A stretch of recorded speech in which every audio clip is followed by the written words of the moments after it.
করলে আপনারা যারা ক্ষমতায় আছেন তাদেরকে দায়ী থাকতে হবে।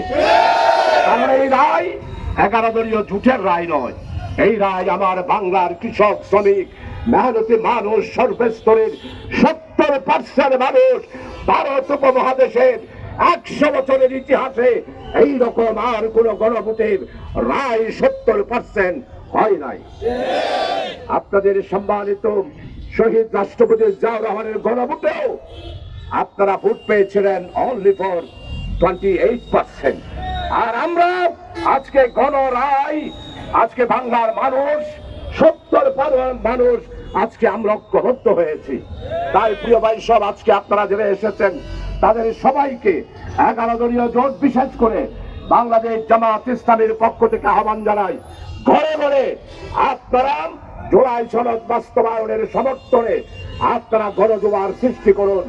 যদি পার্লামেন্টে আমরা 36শে জুলাইয়ের সনদ বাস্তবায়ন করতে না পারি, আমরা পার্লামেন্টে আসি, সরকারে গিয়েছেন বড় কথা না, আমাদেরকে ছাড়া পার্লামেন্ট চালাইতে পারবেন না, আমাদেরকে মূল্যায়ন ছাড়া সরকারও চালাইতে পারবেন না, আমাদেরকে ছাড়া প্রধানমন্ত্রীর দপ্তরটাও আপনিও বসতে পারবেন না। তাই আমি স্পষ্টভাবে বলতে চাই, পার্লামেন্টের সাথে আলাপ আলোচনা করে আমাদেরকে আপনারা ষড়যন্ত্রের মাধ্যমে যদি কোনো কিছু সিদ্ধান্ত নেন, তাহলে আমাদেরকে আন্দোলন করা ছাড়া আর কোনো বিকল্প পথ নেই।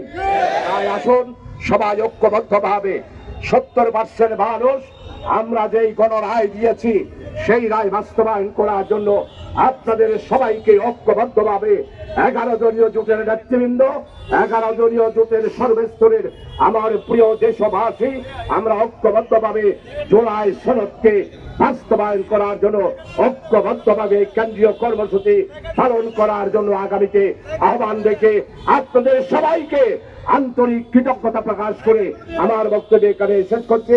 আল্লাহ হাফেজ। বাংলাদেশ জিন্দাবাদ। 11 দলীয় জোট জিন্দাবাদ। আসসালামু আলাইকুম রহমতুল্লাহ।